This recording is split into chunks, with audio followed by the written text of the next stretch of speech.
A couple of weeks ago. Anyway, I took an Uber home from work, and I kid you not, the guy was telling me that when Trump first got in the office back in, 2016? I think that was his first time. His mom sat him down and was like, hey, 'cause she was afraid. She's like, I might have to go home. And he was like, what are you talking about? And he's been here for 30 years. And ever since he was born, which was here in America, he's an American. His mom came here illegally, had him, and just never bothered to get papers or anything. And she flat out said, why would I bother becoming a U.S. citizen when the government gave me everything I need to thrive? She owns a house. She has a car. She was able to work. Right. She just was given all that. She was basically, she got the handouts. Our state, the state of Minnesota, gave her the resources she needed to thrive without actually never having to go and become a U.S. citizen. Yep. So why would she bother going through the whole process when our local government said, yeah, we got you. So, and then here's this president who says, I'm deporting everybody. So now she's afraid because she's like, well, dang, it's been over 30 years and I haven't bothered. But then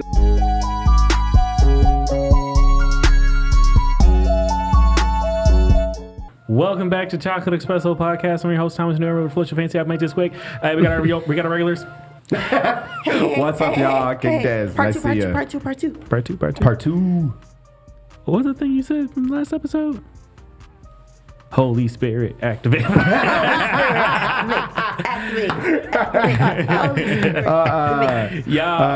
we got a new president. We still talking about this. Where we on right now? We're talking about the executive orders he issued. Yeah, I think day one. We're all picking one. I think we're all pretty much picking one and talking about it. So. All right, where you at? Go ahead. We'll start off with you. All right, I think mine is pretty simple, but I feel like this one is really big. So this one I picked out, and I didn't tell them fully it. So everybody's gonna hear it first time. Let's talk about canceling. So restoring freedom of speech and ending federal censorship. This executive order establishes policies to prevent government interference in expressing constitutionally protected speech in response to concerns about prior governmental overreach, particularly through influence on social media companies to suppress speech. The order outlines measures to address past misconduct and prevent future violations.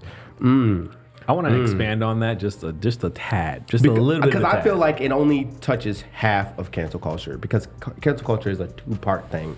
It's stuff being said, which is a big part of it, right? The popularity part of it, the public part of it. And then there are companies that actually take action, and this can lead to people's lives being turned upside down. So I am a fan of this executive order only because when you talk about free speech, you have to protect all speech. Yep. When you start censoring or limiting certain versions of that speech, you are literally taking away from free speech. You don't have to agree with what they say. I don't agree with half the things people say. I respect there are certain people that have because if you don't, you lose it. That I completely disagree with, but I do respect the fact that they do have the right to say that as long as they're not using slurs and cyberbullying. Like, there's nothing to be right. I could go somewhere else. Yeah, this ain't Canada, and we can already see what the effects are when you start limiting people's speech. If somebody wants to insult you by misgendering you, you shouldn't go to jail for that. Some people would argue you should, then move to Canada. Right. I don't. I don't. No. We could throw words left and right all day long, and nothing should happen. We have you mama jokes since I was a kid. Let my kids say a you mama joke when they're getting bullied by you, by the way. And then you're like, that's not my mom, that's my dad. You're going to juvie. You're getting suspended. What's wrong with us? I would be seriously though. But I'd be like, curb stomp that kid next time you see him. That is straight up like some children's lives. They had a dad, and then the dad did divorce, and they transitioned, and now they got two completely moms. Gave up custody, and now the relationship that's left is just a two same-sex parent household. You know how crazy that thought is to say, that idea. Yeah, wasn't it on that show the Orange is the New Black? Yeah. That's exactly what one of the characters did. He had a dad, now he got two moms. He had a dad, now he got two moms. That, you know what? And the wife was willing to accept the whole thing if he just didn't cut it off, and he cut it off. Yep. That's even like she tried to make it work. Shout out to her. I can't remember the character's name or anything. Right. Tough skin. But that person said, "I love you in all your forms." but You went from red to blue. But straight up though, I agree with that order though. I agree. Yeah. I 100%. You have to Because protect these types of things. You got to protect everybody's freedom to speak, because everybody's free will. Free will is a big thing for me. So everybody has the right to say whatever they want, but then also everybody needs to have the protection and the right to be like, okay, well, I opt out. Now here, You're right, and then when you allow that freedom of speech, you allow yourself to get offended, but you also allow yourself to either say what you want or not, and you also have that. I mean, that's essentially just opting out of the crazy. Like, just because you want to be called this doesn't mean I have to participate in that. No, I do not. And it's essentially when people get upset when you first meet them and they say, oh, well, you know, you introduce them by name or you refer to them, and you'll be like, oh, well, you know, she said this, da-da-da-da, and now she's upset because she's not a she. You know, and you didn't know that she looked like a she. Right. So I think that it literally just in this portion of that conversation is literally just, I don't want to opt into your crazy. Right. And so if I call you she when we're in a meeting or something like that, I shouldn't be like, okay, I'm having an HR meeting an hour later, following my lunch. Yeah. Because in the heat of the moment, we were discussing important metrics around our revenue and growing this freaking business, which is a lot more important. And now all of a sudden it's like, hey, if you keep doing that, we might need to let you go, because that's just the state of society right now. Yeah, but if I'm creating honest, a hostile work environment. And hostile work environment. Right. Now, like, if I'm honest, in the heat of a conversation, I'm not going to remember that you told me that you weren't that. Exactly, that's what I'm saying. I'm in so the heat sorry. and if you're really really even working, me being malicious. It's not like a malicious act. It's a subconscious thing. Yes, it's subconscious. Your brain I'm not is gonna recognizing remember patterns. I'm not going to remember that you said that you were this and not that. Like, when you look like this. You know what I mean? Right. Like, I'll leave it here and I'll put a pin on it. I frankly just don't care what people like. Your existence is yours, right? Live your life. Live your life. I don't have to agree with everything you do the same way, and vice versa. You don't have to agree with everything I do. Right. I just don't feel like I don't force you to do anything, and neither should I be forced to do something you want. I can call you by your name. I have no issues calling you by whatever name you want to go by. Don't, and I will attempt my best. This is E to call you I like mean, your that. existence isn't yours, but we're not gonna go there. I just, like I said, I'll go whatever your ID says. I'm fine with that. Right. I could do that. And if you want to do that, then that's fine. But then that's no different than just regular day life before all this happened. And you would say, hey, I'm Michael. Michael's over there. Okay, That's Michael's exactly over there. what I Big do. M Yep. over there. You know what I'm saying? Like, so what? Let me go about my day. Do not make my life hell because you just want to do that today. Like, Yeah. I got one that I liked. Classifying. Oh, wait, no, that's not it. Which one is it then? It was the border. Securing our borders? Yeah, securing the southern border or whatever it is. I gotta give it. You know, you do have I think when people talk about immigration, I just want to point out that there's been so many documentaries, even before, like right when Obama was in office. I got a burp and it's not coming out. There's been so many documentaries over the years about like coyotes, and not the animal, but like people who you would pay to help run you across the border. Yep. 50, 70, 100 plus miles. Like they are literally dragging you through. You're walking, you're going through the brush. You got little girls who are under the age of 8 coming with contraceptives and literal, like, because these things are happening to them on the way there. And then they get here, they get to America, and they're pulled into a house, a room crammed with like 20 other people, and they hold that ransom because, hey, now your family owes us another $6,000 before we release you. After you already paid $15,000 plus, you know, or less. I don't know. The numbers fluctuate And you're depending on the already afraid situation. because it's not like you're going to go to the police. You're not even supposed to be here. So, like, I think, and I'll again, I always say that's my thing now, but that's been my thing forever. The immigration laws should adjust. We need to change. We can address that. I think it is complicated, but I think we could work on that. I think It's it shouldn't be as outdated. hard. I think it's just very outdated. It shouldn't be that hard to become a U.S. citizen. I think we can work on that, Right. but I also don't think anyone has the right to just circumvent that whole system. Help somebody who's already been here become a citizen. Because if they're already with the regular flow of things, you just tell them like, okay, here's your checklist. You know what I'm saying? Right.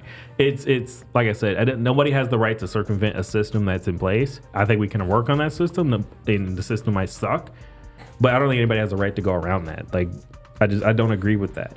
That also being said, it's kind of like what I told you about the Uber driver I had the other month. Was it a month ago? Yeah. It was about a month ago. No, it was a couple of weeks ago. Anyway, a couple weeks ago. I took an Uber home from work, and I kid you not, the guy was telling me that when Trump first got in the office back in, what was it, 2016? Yeah, I think that was his first time. His mom sat him down and was like, hey, 'cause she was afraid. She's like, I might have to go home. And he was like, what are you talking about? And he's been here for 30 years. And ever since he was born, which was here in America, he's an American. His mom came here illegally, had him, and just never bothered to get papers or anything. And she flat out said, why would I bother becoming a U.S. citizen when the government gave me everything I need to thrive? She owns a house. She has a car.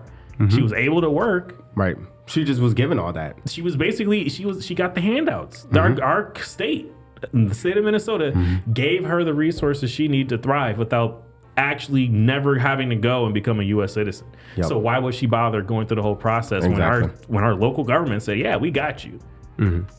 So, Right. And then here's this president who says, I'm deporting everybody. So now she's afraid because she's like, well, dang, it's been over 30 years and I haven't bothered. But then also in this situation, for me personally, it's like being scared of the monster you made, right? Because there was no need to get a citizenship. What the government promised us, the people who are already here, right? If you're a U.S. citizen, that these programs and things will be given to you so you could subsidize. Now, as black people, we've already known this.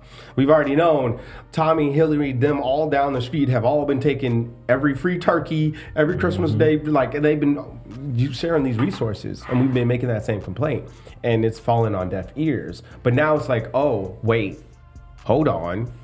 You know, like you said, 30 years. 30 years. Like, no, like this woman this woman has been here for 30 years.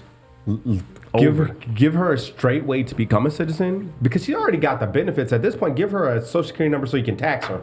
Like, I mean, at that point, she has a tax identification number but she won't get social security disability. She won't get a retirement unless she saves separately. Unless she saves separately, she won't have it. Right. And I think that's also back when Obama happened. But then we're also talking about getting rid of that. We're also talking about how that's going away. Yeah. Because we just can't afford to do it. So then it's like, okay. She was allowed to get all these resources first. She lived life off of these resources alone. She thrived here. You know what I'm saying? And now y'all want to talk about, all right, we're deporting people. But then you're also still telling me that we're still screwed because you're also trying to snub federal funding. Yeah. So it's like... It all makes sense because here's the other thing. I think people often don't talk about it and truly and genuinely forgets, but the Republican Party is all for a smaller government. Yeah. If they're cutting funding, I don't blame them. You also have government overreach. You have too much money getting thrown around and being misused. You have a lot of corruption on the federal level too. And if it's happening there, you don't think it's happening on a localized level too? The federal corruption is what allows the statewide and other corruption to occur in such big waves because it goes on so long that somebody else finds out about it. Like that's how it gets bad. What's it's not the too? one thing. It's now 10 other people are copying this one thing, and that's $100 million because they're all doing like $10 million funding process. Like that's crazy. There it is. I had that burp for so long. And here's the other thing. If you ever want to look up an easy example of fraud coming from the localized government, which is backed by the federal government, look up any homeless shelters in your state, any major city state like Chicago, New York, Minnesota. I think it also happened in Seattle. And what's the one where all the tech people live? I can't think of the name. You know what I'm talking about though? Where Apple is, Silicon Valley, but it's that area. Cali, California. All of those places are literally, what they'll do is they'll go out, they'll get the funding, they'll start a nonprofit, and they'll work. So the politician has a brother, an uncle, a sister, whatever. They open up a nonprofit and they say they're going to feed the homeless, they're going to house the homeless, they're going to do all the stuff for the homeless people. So they go in, they get the nonprofit, and then their brother, sister, uncle, whatever, their family member will sign a contract with them. So now you got your family the money. And then they'll go out and do a quarter if at all, maybe half of what they said they were going to do, and they're going to do it really crappily. Yep. And they get all that because the money. resources aren't being put towards there. So you got to now budget out a low income to feed a quantity that you probably didn't have the intention on doing anyway. You'll end up getting a small contract for a small little building. You go out and buy some little cots, some beds, whatever, because they don't need much. And then you'll tell them, I need $200,000 for this. And you only spent $50K. Yep. Maybe $100K. Yep. And then you They pocket get the to rest. packet the rest. You put your son, your daughter, I want you whatever to on it, too. understand that you are spot on, because that is the problem that we've been having with there's DHS, right? And there is housing stability. It's some people are getting into it and doing it the same way. And what's happening is the people who are doing it aren't even citizens. The people who are doing it are immigrants. The immigrants are coming here, and they're like, hey, I'm gonna provide a service that helps my people out. And they will get, and there's funding for specific demographics that people, it's the funding. It's when they tell us we have $1 billion going to the homeless, and you're like, how? Our homeless just 3x'd in Minneapolis. What are you talking about? Those are the people who are getting it. They're telling like, hey, we're doing the bit job, and you gotta rebate us for the work that we're doing. And each person is like a certain number of money. Here's the thing: if you're doing the work, there is more than enough money for you to profit. That's why it's a business. It's like if you're doing the work, you and your family should be well off, because you should be at a light just under 6 figures or just around 6 figures for one person or a small group doing this work. So it's like profitable because it should be. That's how business works. But then people were like greedy, and they were like, well, if I only spend 30% of this, like you said, that's 60%. Now everybody's living a multi-6-figure lifestyle off of a 3-year startup business. That's not how it's supposed to go, right? But then they got to crack down on that, So why would they? Because that's their family members who are profiting that money. Right, It all goes back into the family. But then if we stop funding, right? We stop these federal fundings. The question comes in now, because we always had the biggest fear in this country of the big bad government. You're gonna tax us, but you're not gonna give us anything, right?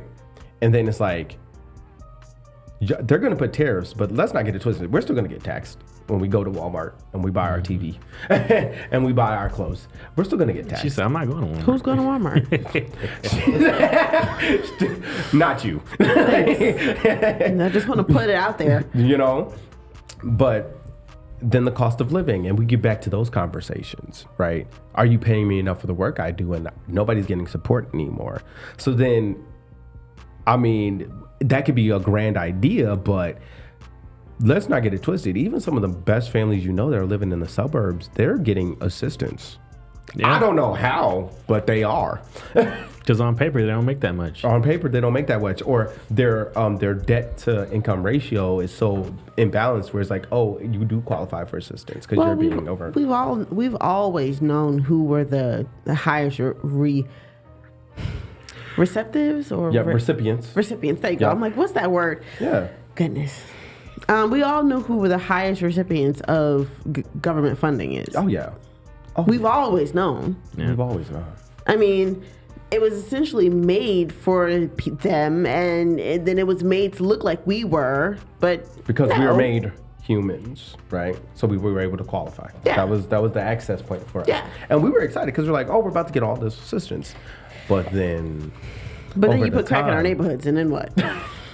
Let's be honest. Let's talk. Get down to the nitty gritty. It's February 2nd. Yeah. Get down to the nitty gritty. You put crack in our neighborhoods on February 2nd. Crack in the neighborhood was your version of a government assistance. That's what that was supposed to be. Yep.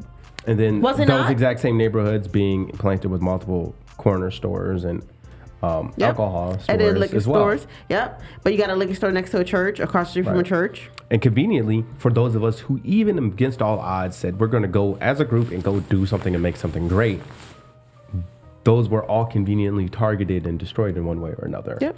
We all know about the Tulsa massacre, but there were like 13 Tulsas, and all of them got destroyed.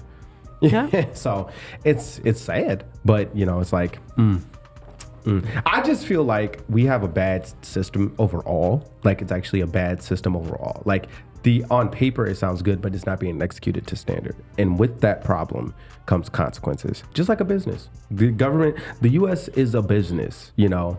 And when you have bad leadership, any business can crumble. And I think now we're bottlenecking. We're bottlenecking. We're trying to clean up a mess that's been in the work for years. Inflation's been in the work for years. Immigration has been in the works for a century. This isn't new. This isn't new. People have had their whole family tree starting on this soil when the one parent before that was just across the border. So like their whole family tree is here. So it's like, okay, take what you got and make the best of it would be the best executive order I think you could take. Let's make the best of what we got. And anybody who's not wanting to comply to the best, you know, make it easier for the people who are willing to do the work. But then if people want to make a mess, kick them to the side. That's the whole point of the system, is to kick people who want to cause problems to the side. But yet it's not working. That's crazy. What's crazy too, I want to add some.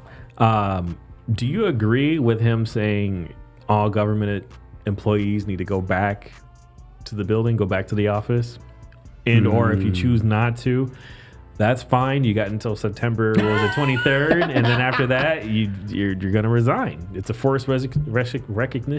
Forced resignation. I just wonder where it's trying to come at. Like, is he trying to say do work and stop sitting on your butt, or is he trying to say? Do you not remember what I said? Everybody forgets that the Republican Party wants a smaller government. So they're gonna do whatever they think is best to get rid of half of these people. But the thing, to me, that's not solving the problem that the government has. It is, it's not. Like, because the less employees you have on the books, the less money you have to shell out when they retire or whatever the case. That is true.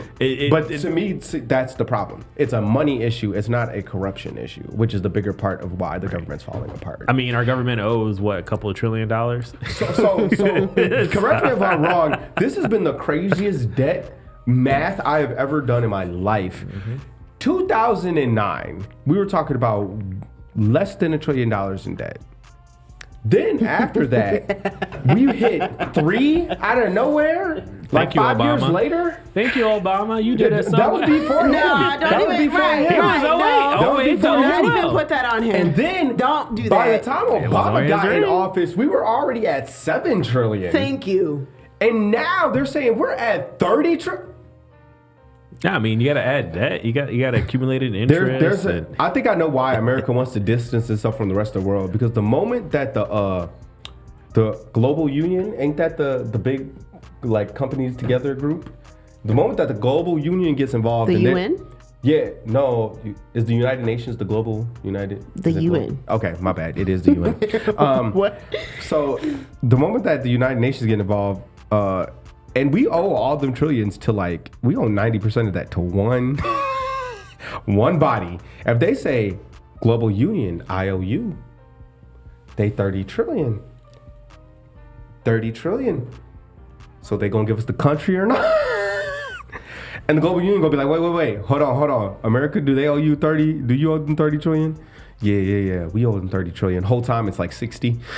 And it's gonna be like, because the only way to resolve IOUs is to consolidate debt. That's how big fishes can deal with IOUs. Like, they all owe each other favors, but the value of what you owe, it just gets inflated. Right? So they're like, all right, we're not gonna sue you. We're not gonna try to take the American country. Nah. Take them tariffs down. We get all your information, and you get to accept all of our products. That's crazy. Sell out your people. Let me get their data. America will do it. And America will do it. Let's not pretend that they haven't done it before. They've done portions of this to a degree. They have no problem with selling out their people. They just don't want to give them the nuke codes, but they will definitely give them our healthcare benefits. I mean, what healthcare? What healthcare? Let's go there. What healthcare benefits? The healthcare system is its own scam. To be honest, I think if I want to be a successful drug dealer, I'm gonna become a pharmacist. I thought weed was the way. No, it's pharmacy. That's crazy. What healthcare benefits? I will say that again at the end of this video. To be fair, what to healthcare? be If they fair, take we away have federally some of funded, if they take away federally funded programs, wouldn't that uproot because a lot of the base coverage of like the bottom levels of our healthcare. Oh, it takes away Like, Insure. Insure. If it doesn't take it away, it's gonna half it, which is gonna make it a regular. Takes away all that. It's gonna make it the same price as a regular insurance. The United States has some of the best health equipment. Equipment. We have some of the best health Yes. equipment. Tools. That being said, that's I was what you about got. to say, keep talking. Go ahead.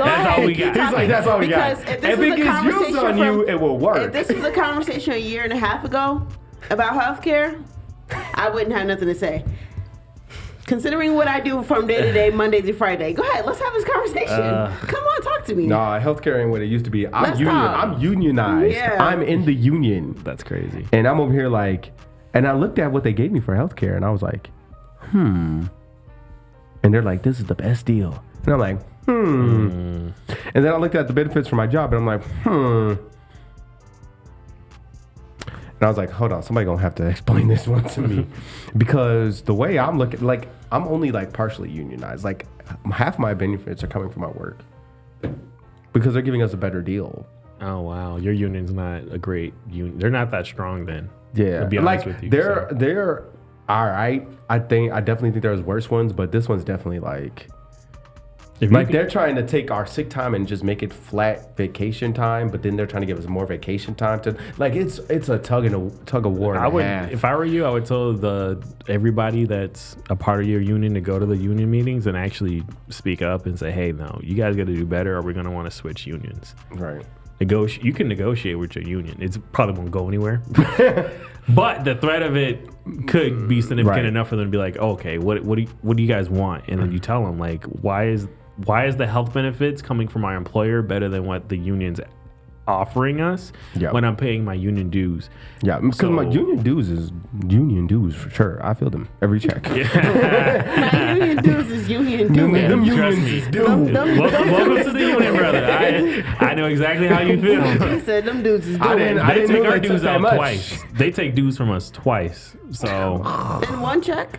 yeah, no, not in one check. It's twice a month. Twice a month. But it's technically one big union due, but there's two separate charges for the union. It's crap. It would be the same as if you were getting paid like bi-weekly. But you don't. You get paid every week. So Yeah, that makes I'm sense. glad I get paid every Everyone does week. that. Everybody needs to be weekly permanently. I agree with that. Like, it's no extra effort on the employer's part. it really isn't. So It actually makes things easier because after 2 weeks, the person who was patiently waiting, if a problem occurs, they're now irate because they've been waiting already, and then here's the thing: a problem occurs. The general public has bills every week. Right. Why are you paying me bi-weekly? Be real. Right. Especially when there's like late fees associated with everything. I can't tell them, hey, wait till Thursday. I got a question for y'all. Is the government spying on us through our phones and Yes. our computer cameras? Yes. Yeah. They admitted to it. They admitted to it. There was that government They document admitted by Prism or whatever, like that They whole admitted it. Apple That's thing where they were like, crazy. because so it came out, and then like the Apple and the government started getting into it, and then government was like, okay, we do track y'all, but for safety. It was like, and everybody was like, And then you we wonder why already your knew it. phones are now telling you every time you download an app and open it, app not to track me. Are you serious? No, they do listen. Because my girl, she had her phone, right? And we were Yeah. talking about like pregnancy. Like, just like kind of You talking don't even about be it. looking stuff up, We and don't stuff even- will just be popping up And then on your search. literally, it will literally be like advertisement. Use Flow today to track your. Like, Yeah. wait a minute. Get off. Yeah. You only need to start permanently cutting your phone off now. And then the cookies from each app. Share. They Listen. share. So, they yeah. share. Yeah. That's what y'all consensus is? Yeah. Yeah. Yes. No. We know That's they are. wild. Yes. They admitted to My it. FBI agent, he been I know there for my years. FBI agent is like. Yeah. So, am I dealing with a new person? Because I know my younger and my older self are two different people as far as an internet footprint goes. So, no, he like, this dude bipolar. He didn't change his life. It's like, no, I gave it to God. I know my FBI agent, like, get it together. My FBI agent knows Pray, that don't pray. What you doing? Reading the Bible, not reading the Bible. My what FBI we agent doing? is What we like- doing? Worship music, stop music, worship music. Like what's happening? Sexy Red, then covered by the blood of Jesus. She don't know my phone. My phone doesn't know who Sexy Red is. No, it's okay. Because neither does mine. Thank you for watching Chocolate Espresso Podcast. We'll see you on episode 3.